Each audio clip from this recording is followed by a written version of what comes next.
લુકનો 4થો અધ્યાય કડી 24-30.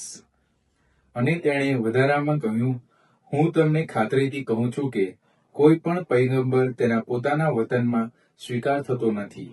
હું તમને સાચું કહું છું કે એલિયાના વખતમાં જ્યારે 3.5 વર્ષ સુધી આકાશમાંથી વરસાદનું ટીપું સરખું નહોતું આવ્યું અને આખો દેશમાં ભારે દુકાળ પડ્યો હતો, ત્યારે ઇઝરાયલમાં વિધવાઓ તે ગણી હતી. તેમ છતાં સીદોન પ્રદેશમાં સારફતમાં રહેતી એક વિધવા સિવાય બીજા કોઈ પાસે એલિયાને મોકલવામાં આવ્યો ન હતો.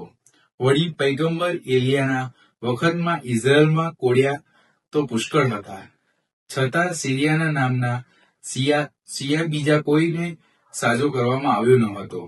આ સાંભળીને સભાગૃહમાં ભેગા થયેલા બધા લોકો ક્રોધથી સળગી ઉઠ્યા.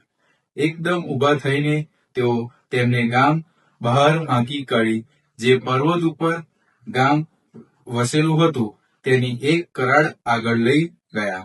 તેમના ઈરાદો એમ ગબડાવી પાડવાનો હતો, પણ ઈસુએ તેમની વચ્ચે થઈને ચાલ્યા ગયા. આ પ્રભુની વાણી છે, તે આપણો આધાર છે. ઈસુની જય. વાલા ધર્મજનો, ઘણી વખત આપણા જીવનમાં પણ આપણે સત્ય સાંભળીને સ્વીકારવાની જગ્યાએ એને નકાર્યું હશે, કે કદાચ ત્યાંથી પીછેહટ કરી હશે, એને ટાળવાની કોશિશ કરી હશે. આજના શુભ સંદેશમાં નાઝરેથના લોકો પણ ઈસુ સાથે આવું કરે છે. પહેલી બાબત, જ્યારે ઈસુ ઉપદેશ આપે છે ત્યારે લોકો કહે છે, શું આ યોસેફનો દીકરો નથી? અર્થાત તેઓ ઈસુને ઓળખતા હતા. ઈસુનું બાળપણ તેમણે જોયેલું, એટલે એ અચંભો પામે છે કે આ વ્યક્તિનામાં આ બધી શક્તિ આવી ક્યાંથી? આપણા જીવનમાં પણ ઘણી વખત આપણે આવો વિચાર કરતા હોઈએ છીએ. જ્યારે કોઈ આપણું સગું માણસ જ્યારે ઈશ્વર પ્રત્યેની લાગણી કે પ્રાર્થના આપણને શીખવે છે, ત્યારે આપણે મનમાં વિચાર કરીએ છીએ કે આ સામાન્ય વ્યક્તિ દ્વારા ઈશ્વર મારા જીવનમાં કાર્ય કરી શકે ખરો? આવું હોઈ શકે ખરું?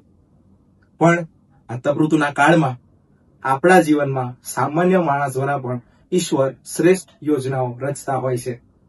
અને જ્યારે ઈશ્વર આજે સત્ય જણાવે છે, સિરિયાનો નામાન અને એલિયાના વખતમાં સારફતમાં રહેતી વિધવાના ઉદ્ધાર બાબતેની વાત કરે છે, ત્યારે નાઝરેતના લોકો ગુસ્સે થઈ જાય છે અને ઈસુને નકારી કાઢે છે.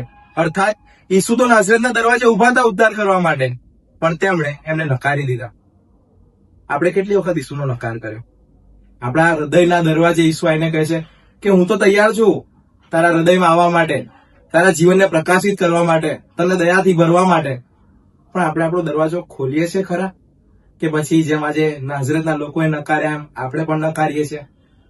આ તપૃતોના કાળ દરમિયાન વિચારવું રહ્યું. ચાલો આપણે ઈશ્વરનો સ્વીકાર કરીએ અને લોકોને ઈશ્વર તરફ દોરીએ. ઈસુની જય.